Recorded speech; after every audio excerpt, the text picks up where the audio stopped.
Hello and good afternoon to everyone. सभी प्यारे बच्चों को ढेर सारा प्यार, नमस्कार। कैसे हैं आप? मेरा नाम है सौरभ शर्मा और आप सभी प्यारे बच्चों का तहे दिल से स्वागत करता हूं अड्डा 24/7 के class 9th and 10th channel पे, जिसे जाना जाता है अड्डा किसका? कामयाबी का।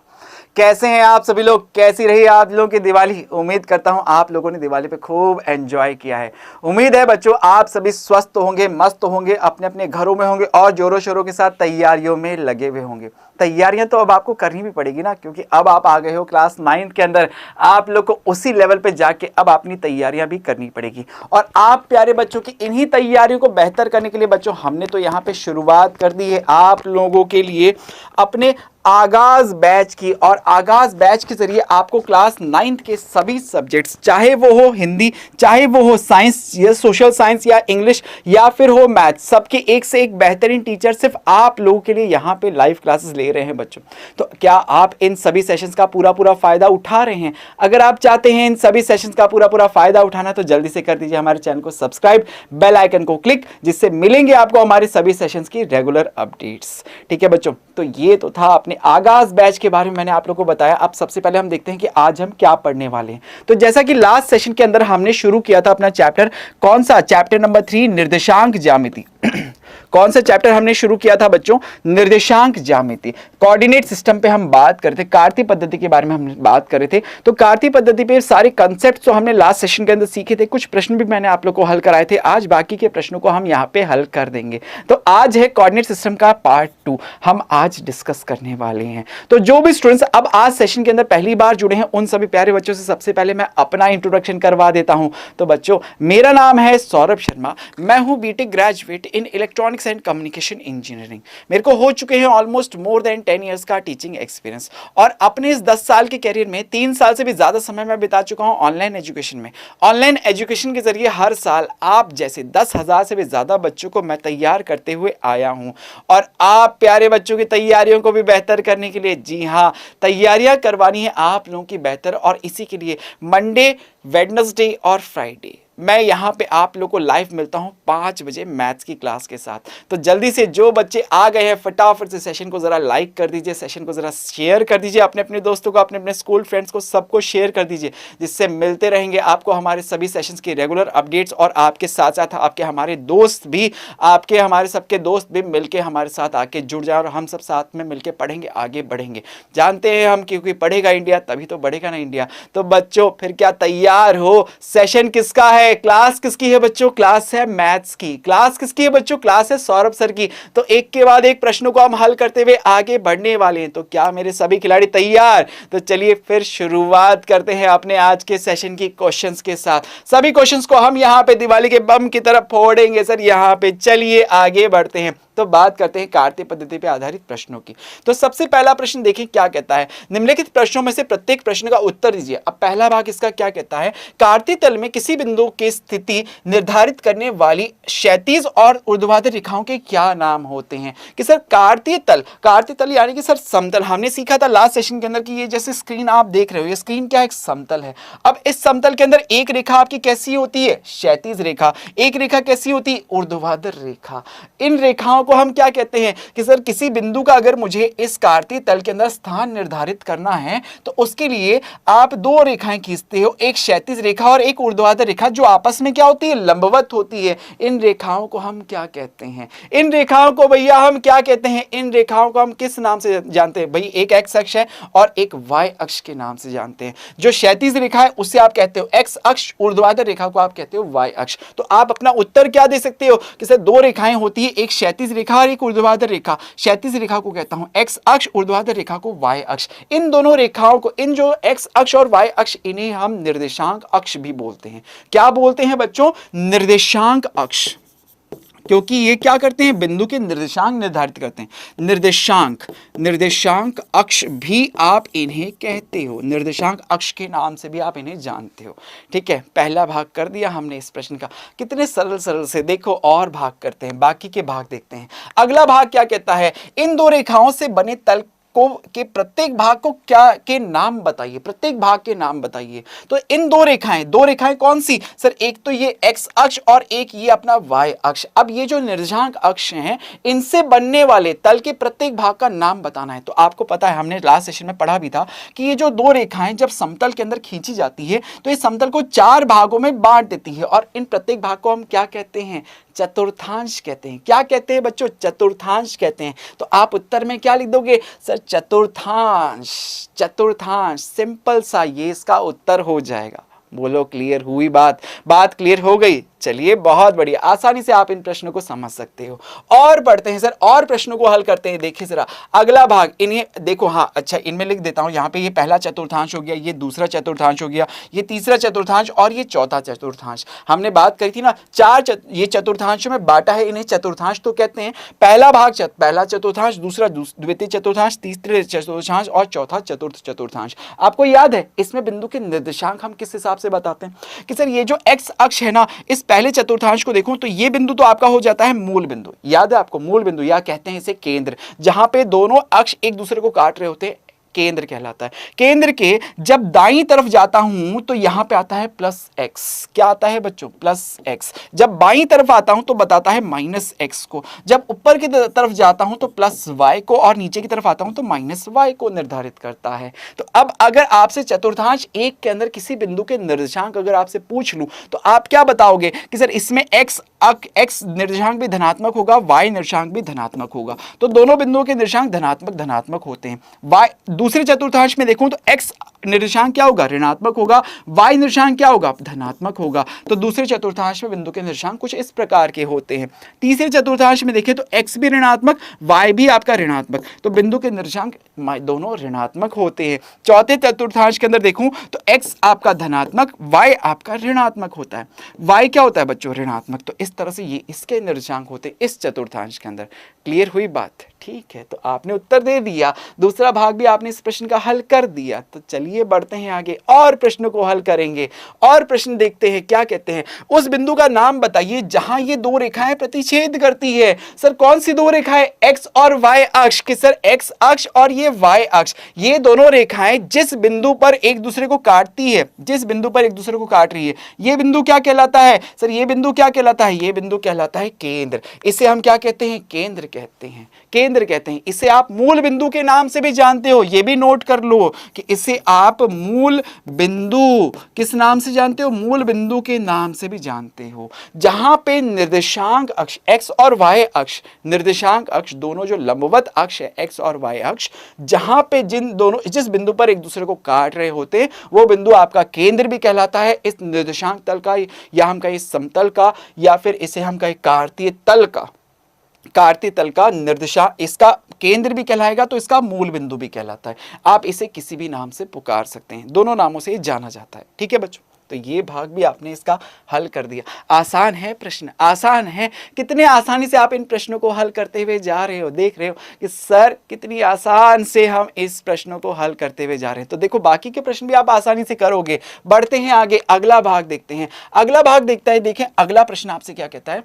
आकृति देखकर निम्नलिखित को लिखिए। निम्नलिखित को लिखिए, क्या निम्नलिखित कि बी के निर्देशांक। आपको एक आकृति दी हुई है, देखो जरा, आपको एक आकृति दी हुई है, आपसे पूछा कि इसमें b के निर्देशांक आप बताइए। तो बिंदु b आपको कहीं दिख रहा है, सर ये रहा बिंदु b।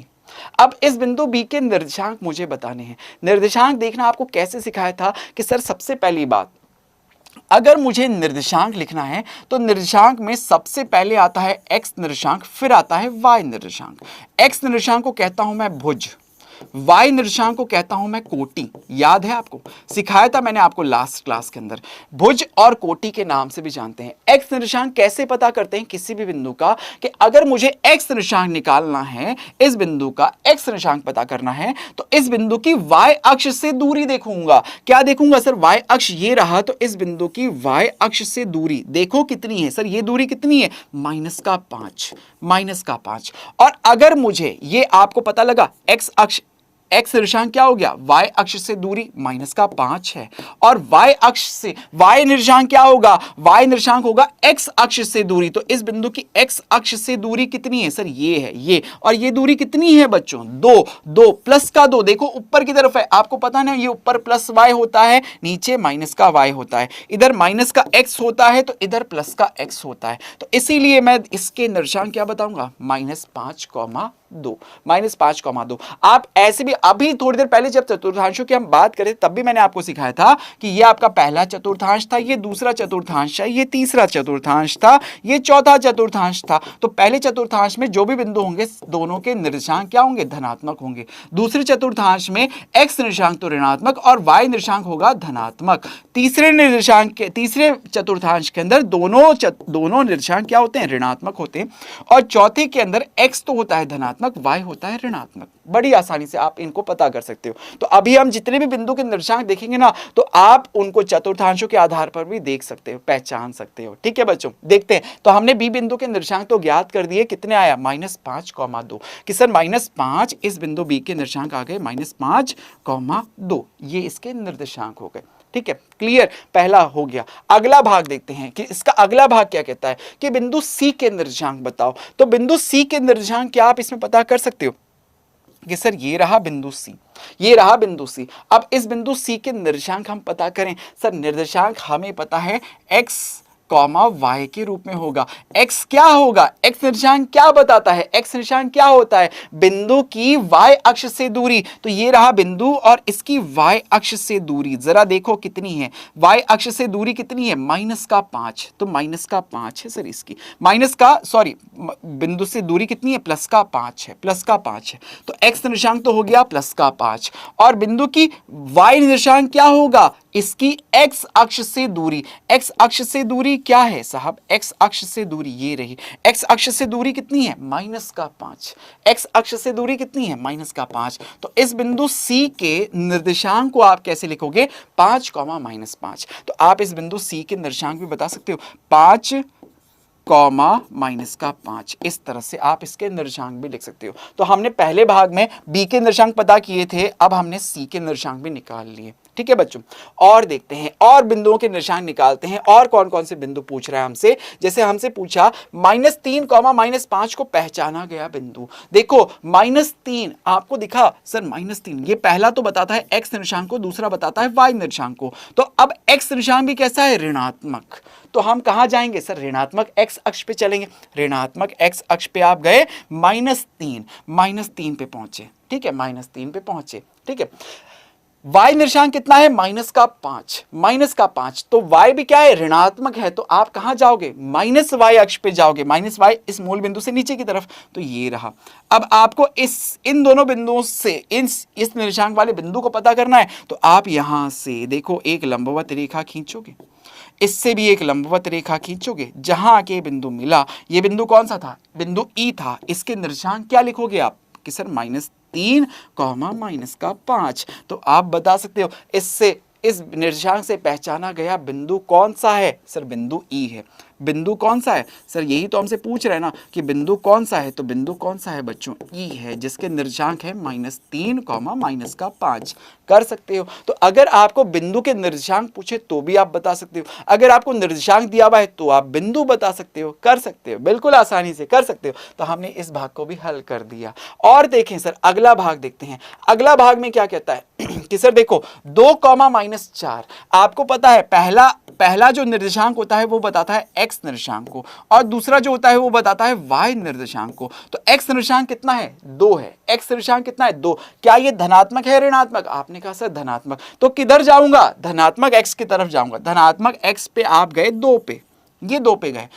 y का मान क्या है सर, -4। y का मान क्या है बच्चों, -4, ऋणात्मक है। तो आप कहां जाओगे, ऋणात्मक y अक्ष पे जाऊंगा। कहां पे, -4 पे। सर यहां से एक लंबवत रेखा खींची, यहां से एक लंबवत रेखा खींची, लंबवत रेखा खींची, जिस बिंदु पे मिले आपने बोल दिया सर ये बिंदु क्या हो गया, जी बिंदु। आपको जी बिंदु पे मिलते हुए दिख रहे हैं, इसके निर्देशांक क्या लिखोगे, 2,-4, 2,-4। तो आप ये भी बता सकते हो कि सर ये बिंदु जो है ये कौन सा है, बिंदु जी है, और इसके निर्देशांक क्या है, 2,-4।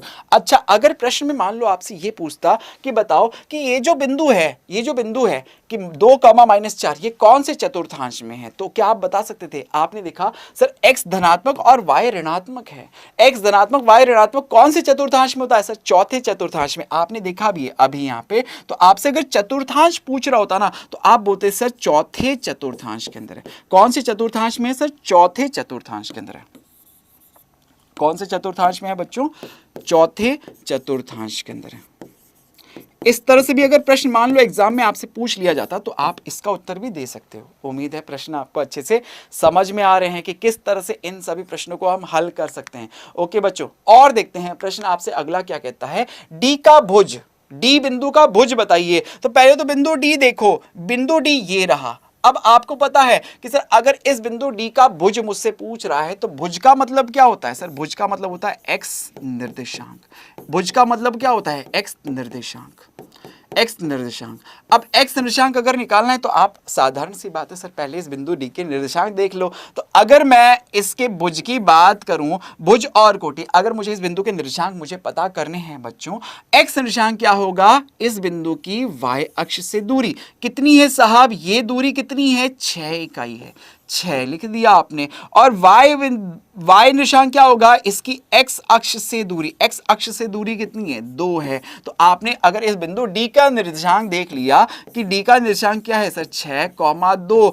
आपको पता है भुज मुझसे पूछ रहा है तो भुज का क्या हो जाएगा, 6। तो इस बिंदु डी का भुज आपसे पूछ रहा था, आपने उत्तर दे दिया सर भुज क्या है, 6 इकाई है, 6 इकाई है। अब इकाई मैं क्यों बोल रहा हूं, क्योंकि यहाँ मीटर में है या सेंटीमीटर है मुझे नहीं पता, मीटर है, सेंटीमीटर है, किलोमीटर है, किसमें है मुझे नहीं पता, इसीलिए मैं इसमें इकाई कह दे रहा हूं कि सर ये इकाई लिख देते हैं। ठीक है, क्लियर हुई बात क्लियर होगी। ठीक है, तो अगर अगला भाग मैं इसमें देखूं बच्चों, अगला भाग में आपसे कहता है बिंदु H की कोटि बताओ। तो बिंदु H आप देख लो सर, ये बिंदु H ये रहा। अब इसकी क्या बतानी है आपको, कोटि। ठीक है साहब, कोटि का मतलब क्या हो गया, मुझे इसका y निर्देशांक बताना है, y निर्देशांक, y निर्देशांक मुझे इसका बताना है। अब y निर्देशांक कैसे ज्ञात करूं, देखो जरा कि सर यहां पे ये बिंदु जो है, इस बिंदु का अगर मुझे निर्देशांक पता करना है, सबसे पहले x निर्देशांक निकालना चाहता हूं। तो x निर्देशांक होता है इसकी y अक्ष से दूरी। देखो y अक्ष पे दूरी कितनी आई, -3, -3। और इसकी सॉरी -3 नहीं, -5। मिस्टेक मत करना, कितनी है, इसकी y अक्ष से दूरी कितनी है, y अक्ष से ये दूरी कितनी है, 0 से लेके -5 तक की, तो ये आएगा -5। और इस बिंदु की y अक्ष से दूरी कितनी है सर, ये रही दूरी। पहली दूरी तो -5 थी, दूसरी दूरी y अक्ष से ये दूरी है ना, यहां से यहां तक की दूरी -3 है, -3 है। तो अगर आप इस बिंदु H के निर्देशांक बताने गए तो आप बोलोगे सर -5, -3 है, -5, -3 है। आपसे क्या पूछा सर, कोटि पूछ रहा है। कोटि हमें पता है y निर्देशांक होता है, तो y निर्देशांक इसका ये है, y निर्देशांक इसका ये है। तो आप इसका जवाब दे दोगे सर कोटि क्या है, इस प्रश्न में H की कोटि क्या है, H की कोटि है -3। ये इसका उत्तर हो जाता। साधारण से बिल्कुल प्रश्न है। अगर देखो बच्चों आपको कंसेप्ट अच्छे से क्लियर है ना, तो फिर तो आप इन सभी प्रश्नों को यूं ही हल कर दोगे, बड़ी आसानी से आप इन प्रश्नों को हल कर सकते हो, बिल्कुल इजी वे में। कि H हमसे अगर भुज पूछे भुज बता देंगे, कोटि पूछे कोटि बता देंगे, निर्देशांक पूछे निर्देशांक बता देंगे, चतुर्थांश पूछे तो चतुर्थांश बता देंगे। ठीक है, कर सकते हो, सभी प्रश्नों को हल कर सकते हो, बिल्कुल कर सकते हो। तो बच्चों अगला देखो क्या कहता है, बिंदु L के निर्देशांक बताइए। अब बिंदु L कहां है, आप जरा इस चित्र में देखो, बिंदु L कहां दिख रहा है सर, बिंदु L ये रहा बिंदु L, अरे सर ये रहा बिंदु L। और ये बिंदु L कहां पे है सर, ये y अक्ष पे है। क्या हमने सीखा था लास्ट सेशन के अंदर कि कोई बिंदु अगर अक्ष पर स्थित हो तो उसके निर्देशांक हम कैसे पता करते हैं। बिल्कुल आपको सिखाया था बच्चों, अगर ये बिंदु y y अक्ष के ऊपर स्थित है ना, तो इसका x निर्देशांक तो कितना होगा, 0 होगा। और y निर्देशांक क्या हो गया कि सर इसकी x अक्ष से दूरी, x अक्ष से दूरी कितनी है, 5 इकाई है। धनात्मक y अक्ष पे ना, इसलिए 5 इकाई लिख दिया। तो बिंदु L के निर्देशांक आप बता सकते हो 0,5।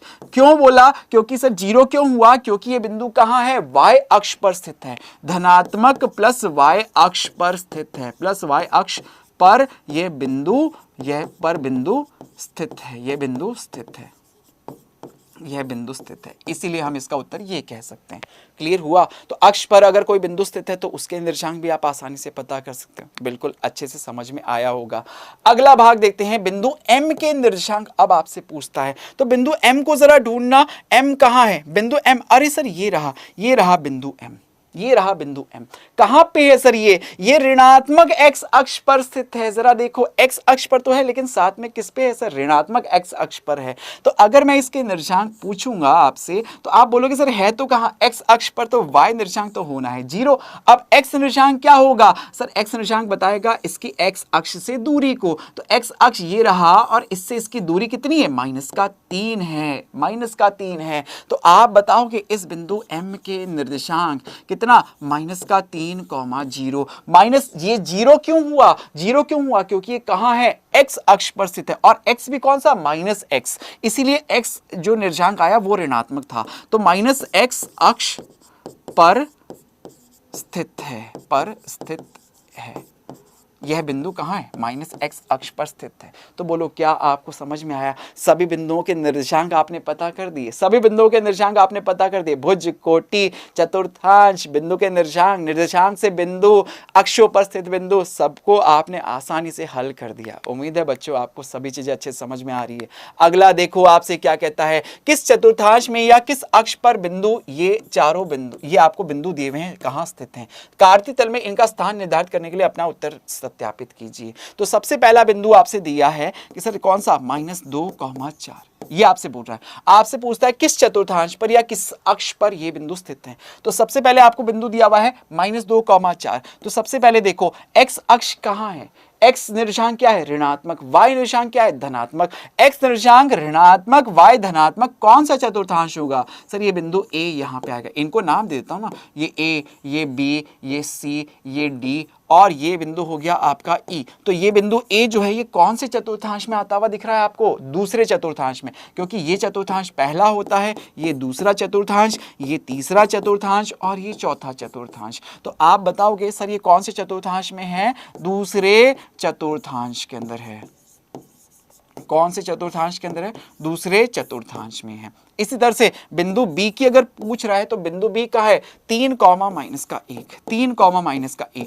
आपने देखा सर 3 यानी x निर्देशांक वो तो धनात्मक है, y निर्देशांक ऋणात्मक है। तो x धनात्मक, सर x तो धनात्मक, y कहाँ है, ऋणात्मक। तो धनात्मक x और ऋणात्मक y से कौन सा चतुर्थांश बन रहा है, चौथा चतुर्थांश बन रहा है। कौन सा बन रहा है, चौथा चतुर्थांश। तो आप उत्तर दोगे सर चौथा चतुर्थांश। चौथे चतुर्थांश के अंदर यह बिंदु स्थित है। बिल्कुल आसानी से आप उत्तर दे सकते हो। ठीक है, तीसरा बिंदु C क्या दिया हुआ है, -1,0। तो -1,0, अरे जरा देखना ये y निर्देशांक इसमें क्या आया, 0 आया। और आपको पता है y निर्देशांक 0 कब होता है, जब बिंदु कहां हो, x अक्ष पर स्थित हो। कहां हो, x अक्ष पर स्थित हो। तो आप जरा इसको देखोगे, सर ये बिंदु कहां आया, x अक्ष पर स्थित ये बिंदु आया, ये रहा ये बिंदु, ये रहा ये बिंदु C, ये रहा ये बिंदु आ गया C। तो ये बिंदु C कहां स्थित है सर, ये x अक्ष पर स्थित है। कहां है, x अक्ष पे। यही तो आपसे पूछ रहा था कि ये जो बिंदु दिए हुए हैं किस चतुर्थांश में है या किस अक्ष पर स्थित है, ये हमें बताइए। तो हमने बता दिया सर ये बिंदु कौन से अक्ष पर है, x अक्ष पर है। अब अगर मैं D बिंदु की पूछूं आपसे, तो बिंदु D कहां है, 1,2 लिखा हुआ है, 1,2 लिखा हुआ है, 1,2, x भी धनात्मक y भी धनात्मक। जरा देखो x भी धनात्मक y भी धनात्मक, तो इन दोनों धनात्मक अक्षों से कौन सा चतुर्थांश बनेगा, पहला चतुर्थांश बनेगा। तो ये रहा बिंदु D, ये रहा बिंदु D। कौन से चतुर्थांश के अंदर है सर, ये पहले चतुर्थांश में है। तो हम बोलेंगे सर ये कौन से चतुर्थांश में है, पहले चतुर्थांश पहले चतुर्थांश के अंदर स्थित होगा, पहले चतुर्थांश में स्थित होगा। क्लियर हुआ, चलिए बहुत बढ़िया। तो अगला बिंदु देखते हैं, बिंदु E। बिंदु ई। अब ये बिंदु आपको दिया हुआ है -3,5, -3,5। तो बताओ जरा, -3 सर x तो ऋणात्मक, y 5 यानी y धनात्मक, x ऋणात्मक सर x ऋणात्मक, y धनात्मक। तो कौन सा चतुर्थांश बन रहा है? x ऋणात्मक और y धनात्मक से सर दूसरा चतुर्थांश बन रहा है। तो हम क्या कहेंगे, ये कौन से चतुर्थांश में है? दूसरे चतुर्थांश के अंदर है, दूसरे चतुर्थांश के अंदर स्थित है। उम्मीद है आपको ये प्रश्न भी अच्छे से समझ में आ गया होगा, बिल्कुल अच्छे से समझ में आया होगा, सभी बच्चों को अच्छे से क्लियर हुआ होगा, बिल्कुल। तो क्या हमने कार्तीय पद्धति कहें या निर्देशांक ज्यामिति पर आधारित सारे प्रश्नों को, सारे कंसेप्ट्स को हमने समझ लिया? कितने आसानी से इन सभी प्रश्नों को हमने हल कर दिया। उम्मीद है आप सभी को अच्छे से सभी चीजें समझ में आ गई होगी। तो बच्चों आगे बढ़ते हुए आपको अपने टेलीग्राम, फेसबुक और व्हाट्सएप ग्रुप के बारे में बता देता हूं। तो बच्चों आप इस वीडियो के डिस्क्रिप्शन में देखेंगे तो आपको हमारे Telegram channel, Facebook page, WhatsApp group सभी का लिंक दिख जाएगा। आप इनके थ्रू हमसे जुड़ सकते हो। इन लिंक पे जाके आप जैसे ही क्लिक करेंगे तो आप हमारे टेलीग्राम पेज पे पहुंच जाएंगे, आप हमारे व्हाट्सएप ग्रुप पे पहुंच जाएंगे, आप हमारे फेसबुक पेज पे भी पहुंच जाएंगे। आपको हमारे टेलीग्राम चैनल से जुड़ने के लिए मैं स्पेशली कहूंगा आपको, क्यों? क्योंकि इस पर आपको ये जो लिंक दिया हुआ है ये हमारे टेलीग्राम चैनल का है। इस पर आपको हमारे सभी सेशंस की रेगुलर अपडेट्स मिलती है कि कौन सा टीचर कब, कहां, किस टॉपिक पे, किस टाइम पे आप लोग के लिए क्लासेस ले रहा है, सबका रेगुलर अपडेट आपको इस पे दिया जाता है। और साथ ही नोट्स सबसे इंपॉर्टेंट है बच्चों, नोट्स। अगर आपको नोट्स चाहिए तो नोट्स आपको प्रोवाइड करवाए जाते हैं हमारे टेलीग्राम चैनल के ऊपर। तो बच्चों अगर आप अभी तक हमारे टेलीग्राम चैनल से नहीं जुड़े हैं तो जल्दी से कनेक्ट हो जाइएगा। उम्मीद है आज आपको जितना भी मैंने पढ़ाया आप सभी बच्चों को अच्छे से समझ में आया होगा। अगर दिल से सच में अच्छे से सभी चीजें क्लियर हो गई, निर्देशांक ज्यामिति चैप्टर हमने खत्म कर दिया दिवाली की छुट्टियों में मजे मजे में सर, इस चैप्टर को हमने सरलता से निपटा दिया, तो आप बच्चों अपनी तरफ से सेशन को लाइक जरूर करना, सेशन को अपने दोस्तों, स्कूल फ्रेंड्स को सबको शेयर जरूर करिएगा और मुझे भी कमेंट करके जरूर बताइएगा आपको सेशन कैसा लग रहा है। ठीक है बच्चों, और जो स्टूडेंट्स चैनल पे नए आए हैं जल्दी से करिए रेगुलर अपडेट्स पाने के लिए चैनल को सब्सक्राइब, बेल आइकन को क्लिक, जिससे मिलते रहे आपको हमारे सभी सेशंस की रेगुलर अपडेट्स। तो बच्चों फिर इसी जोश के साथ आज के सेशन में मैं आप लोगों से यही अलविदा लेता हूं। नेक्स्ट सेशन में फिर आप सब लोगों के साथ मुलाकात करूंगा। तब तक खूब पढ़ाई करो, खूब मौज मस्ती करो। दिवाली की अगेन आप लोगों को बहुत बहुत शुभकामनाएं। मिलते हैं इसी जोश के साथ अपने अगली क्लास में। तब तक खूब पढ़ाई करना, खूब मौज मस्ती करना। बाय टू ऑल, बाय बच्चों, बाय बाय टू एवरीवन।